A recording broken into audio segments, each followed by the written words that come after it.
विरुद्ध बंड पुकारणारे महात्मा फुले थोर समाज सुधारक, नुसते सुधारक, बोलके सुधारक नसून करते सुधारक. या महाराष्ट्रामध्ये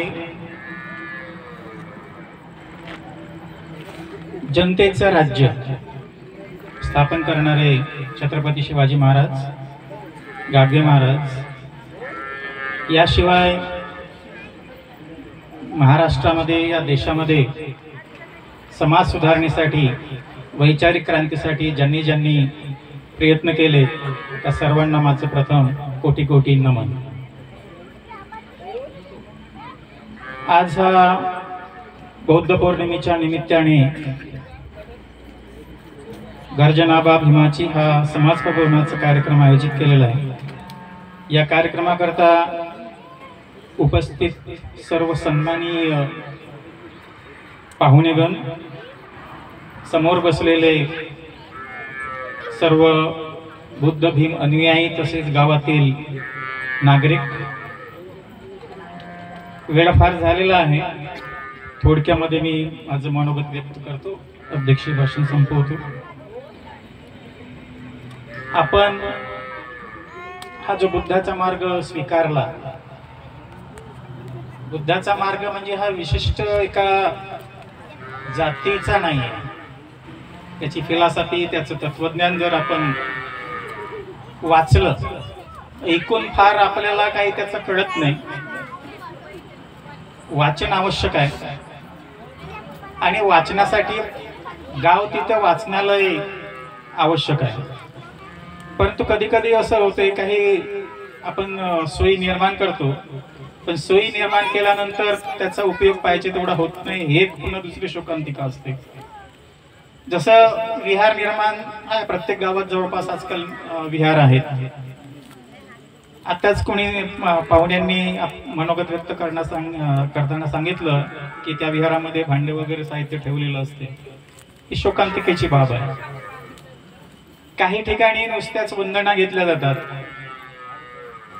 पण त्या वंदनेमधला सार जो आहे किंवा बाकीचं खोलवरती जाऊ द्या, पंचशील जे आहे ते पंचशील तरी आपल्याला कळते का, आणि त्या प्रमाणात आपण काही का प्रमाणात का असेना त्याचं अनुसरण करण्याचा प्रयत्न करतो का, हा आपल्याला प्रत्येकाने प्रश्न विचारण्याचा आहे.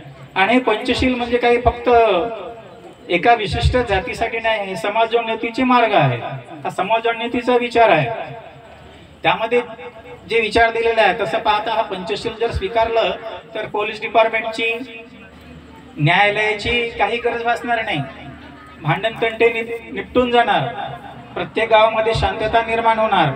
परंतु केव्हा ते पंचशील लोकांना कळेल, ते फक्त एका आजकाल काय झालेलं आहे, प्रत्येक जातीची अस्मिता निर्माण झालेली आहे आणि तो त्यांचा कार्यक्रम आहे किंवा हा नेता हा त्यांचा आहे, आपला नाही.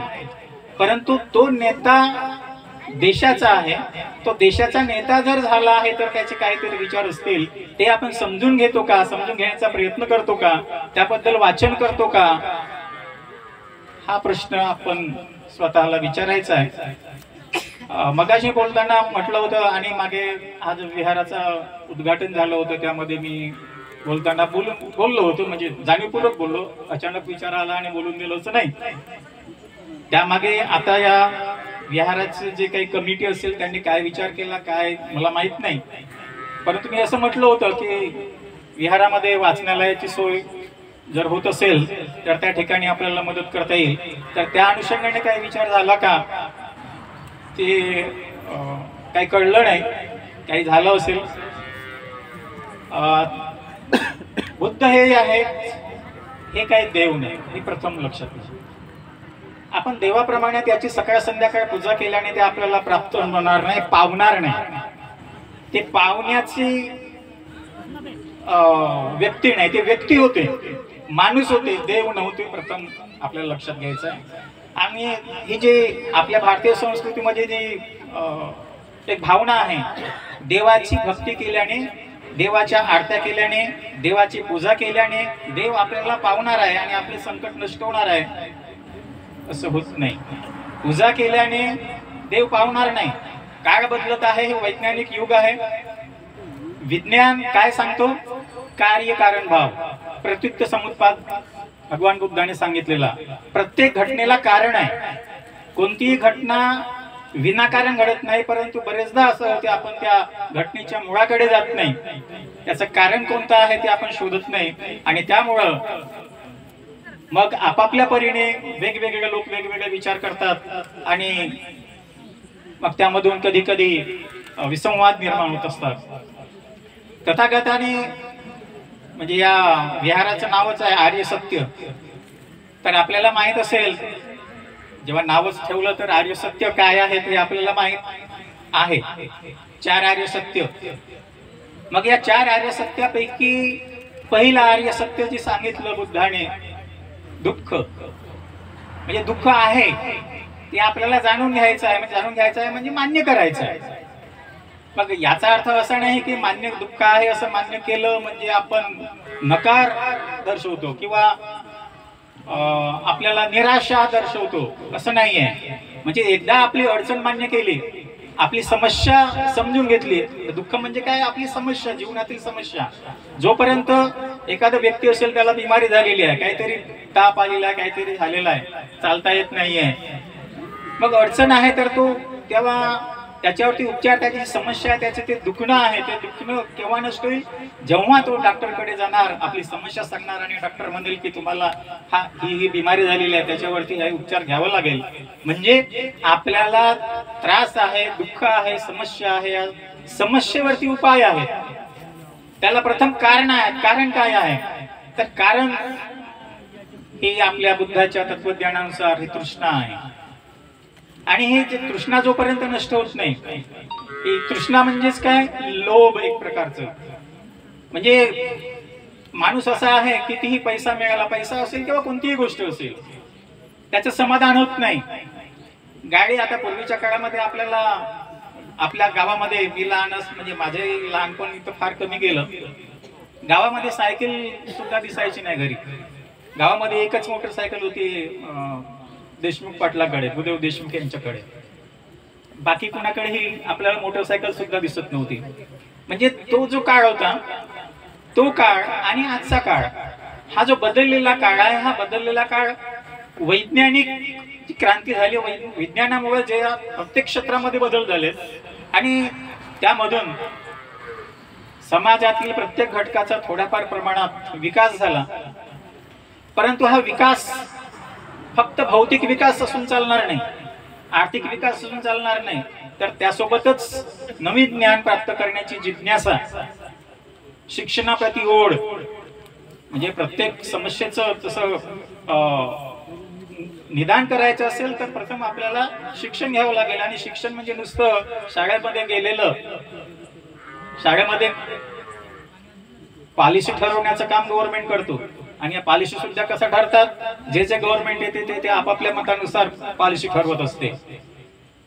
खरंच देशातील जनतेचा विचार, त्यांच्या जनतेचा विचार असतो की आपलं जे मत असेल ते लादण्याचा असतो, हा ज्याने त्याने विचार करण्याचा प्रश्न आहे.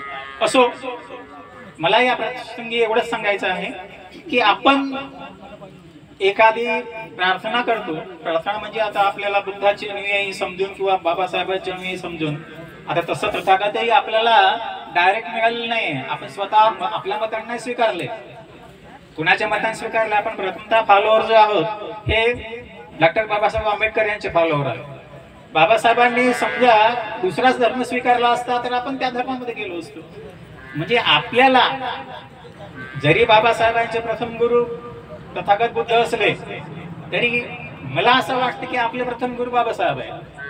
कारण त्यांनी हा आपल्याला धर्म दिला नसता तर आपण एकतर त्याच धर्मामध्ये राहिलो असतो.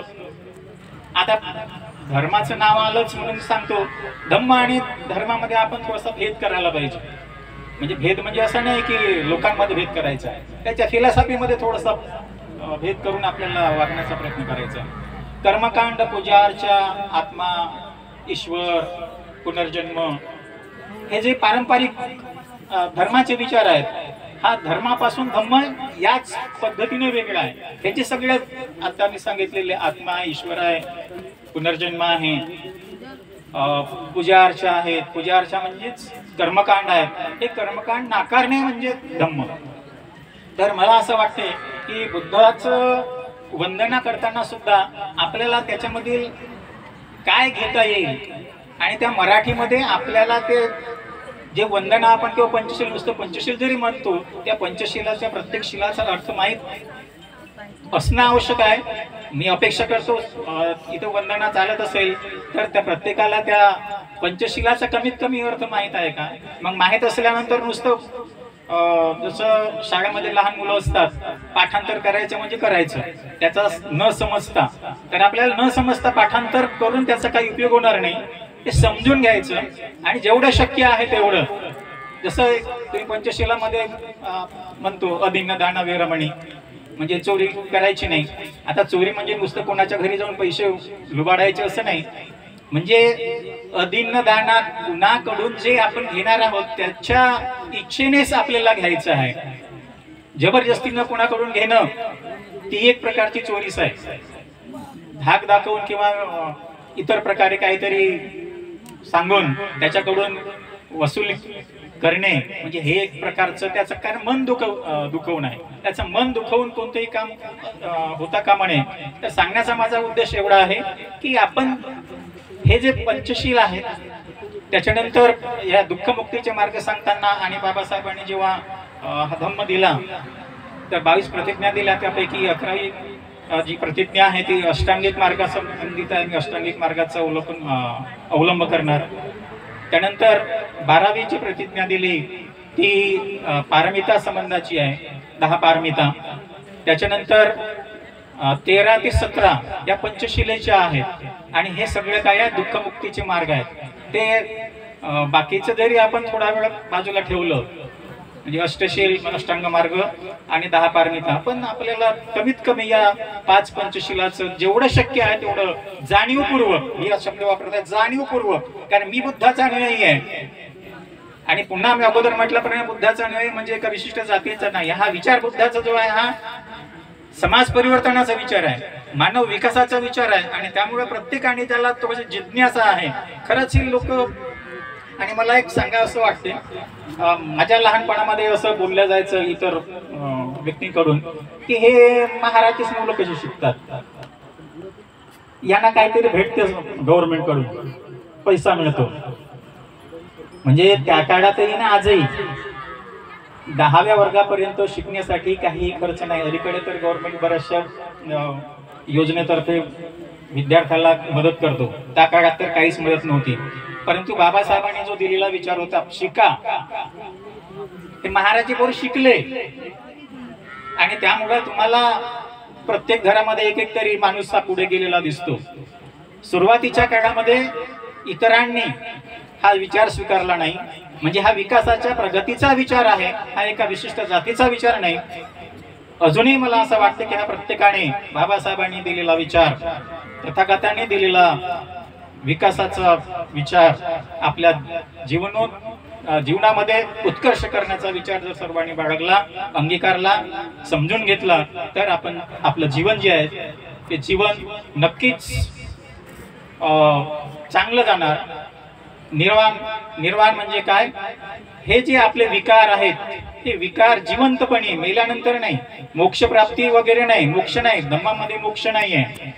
बुद्ध हे मोक्ष प्राप्तीसाठी त्यांनी ज्ञान दिलं नाही, ते मार्गदाता आहेत, ते मोक्षदाता नाही. त्यांनी मार्ग जो दाखवला त्यानुसार जो जाईल, त्या मार्गाने जाईल त्याला ते यश मिळेल, तो आपल्या जीवनामध्ये विकास घडवून आणेल. आणि म्हणून हा मार्ग बाबासाहेबांनी आणि तथागतांनी सांगितलेला मार्ग आपण जाणीवपूर्वक स्वीकारावा. त्यासाठी वाचनाचा छंद लावावा. अगोदर म्हटल्याप्रमाणे विहारामध्ये शक्य झाल्यास वाचनालयाची सोय करावी, अशी या ठिकाणी मी या मंडळाला विनंती करतो. आणि मला उशीर झाला तरी ऐकून घेतलं, शांतीतून ऐकून घेतलं. मला मंडळाने, गावकऱ्यांनी या ठिकाणी मानाचं पद दिलं, माझं मनोगत ऐकून घेतलं. याबद्दल मी सर्वांचं आभार मानतो आणि या ठिकाणी माझं 2 शब्द बंद करतो। जय हिंद, जय भीम, नमो बुद्धाय।